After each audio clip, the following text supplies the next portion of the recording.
What is good, everybody? So, coming off of a huge win against the Indianapolis Colts, the New Orleans Saints are back at 500 with a record of 4-4. And now, obviously, that win was super important. Like I said, to get back to 500, to get almost a clean slate.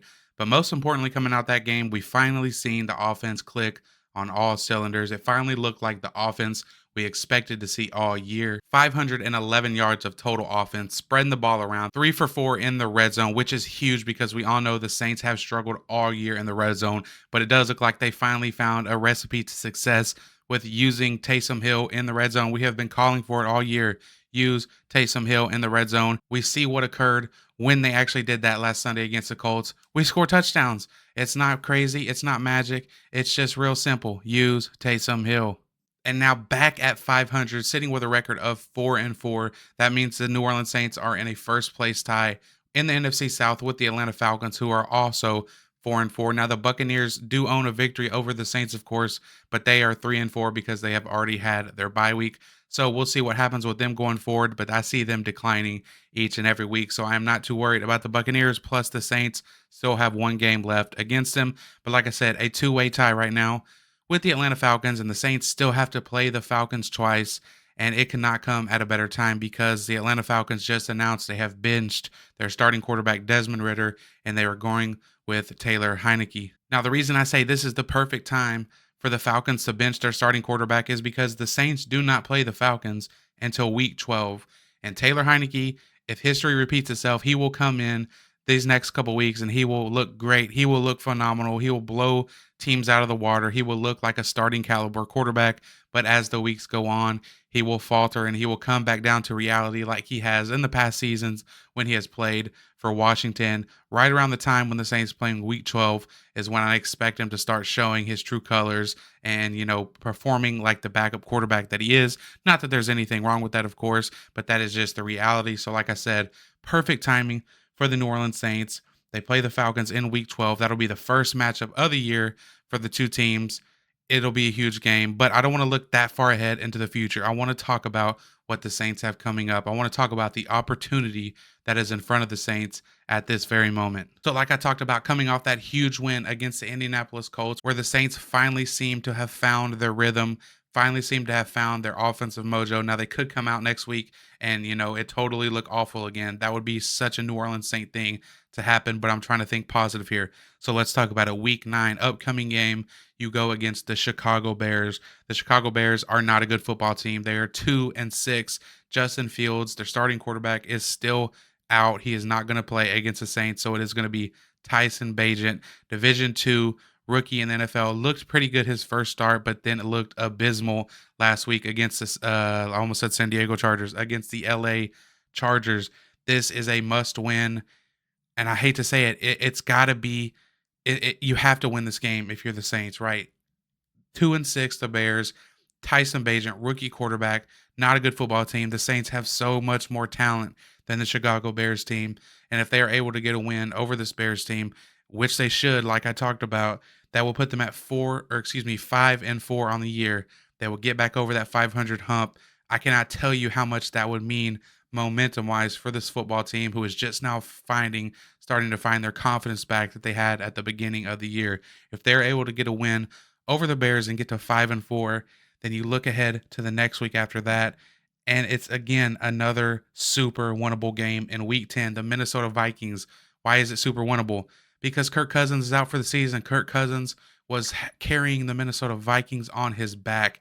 He was carrying that team like crazy, brought them back to a 4-4 record after I believe they were 2-4 to start the year. But he is out, tore his Achilles. He is out for the year. So that means it is either going to be Jaron Hall starting at quarterback for the Vikings, or it is going to be Joshua Dobbs, who the Vikings traded for yesterday from Arizona after Kyler Murray.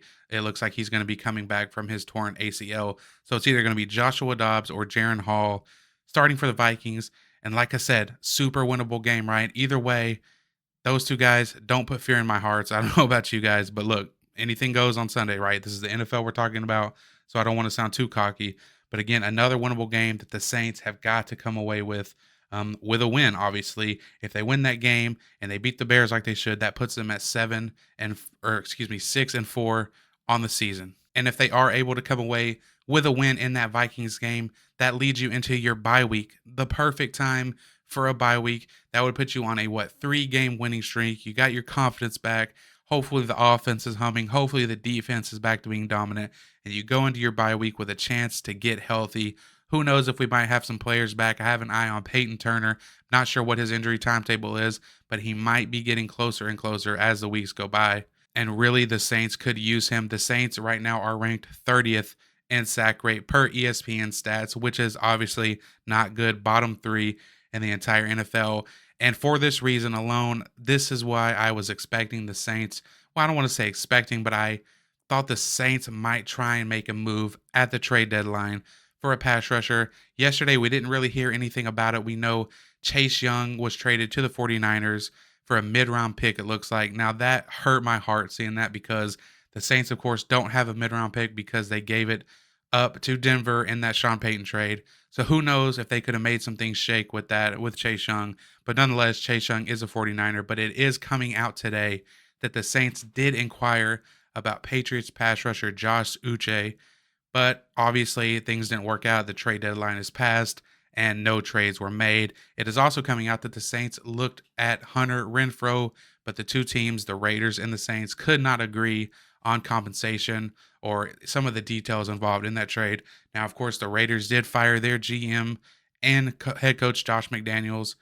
So who knows? Maybe if they would have fired those two guys a couple days before or a day before, maybe they could have worked out something for Hunter Renfrow with the new interim regime there. But nonetheless, the Saints are stuck with what they got, and I do believe that they have enough talent to get them where they think they can go. I think this team has enough talent. It is always on the coaching staff. Coaching staff is the weak point of this team.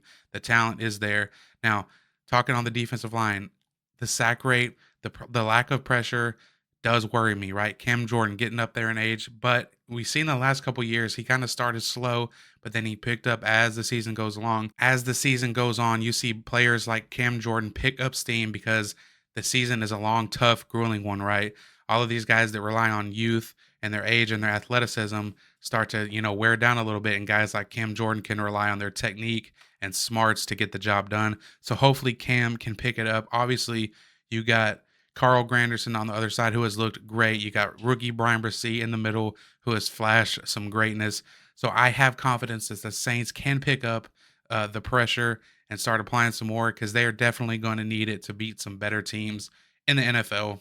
And if they can pick that up, if the defense can start to pick up the pressure rate and they can defend the run a little bit better and the offense stays humming, I think the Saints have a chance to do great things this year despite the coaching staff. They're going to have to overcome Dennis Allen, but I believe that they can do it. They have to clean things up penalty wise. They're the most penalized team in the league, and that obviously comes down to coaching. But at the end of the day, I think it's going to come down to the players taking a look at themselves in the mirror and say, look, we have got to stop being penalized so much. We have got to get over this. It is going to prevent us from accomplishing things that we know we can accomplish. So let's cut that out. But all in all, like I talked about, these next 3 games are season defining. These are 3 games that you have to absolutely win. These are 3 essentially quarterbackless teams that you have to win, teams with way worse rosters, way worse talent. The Saints have got to come away with a win in every single one of these 3 games if they plan on accomplishing the goals that they think that they can accomplish. As usual, I appreciate you guys watching this video. Take care. Peace.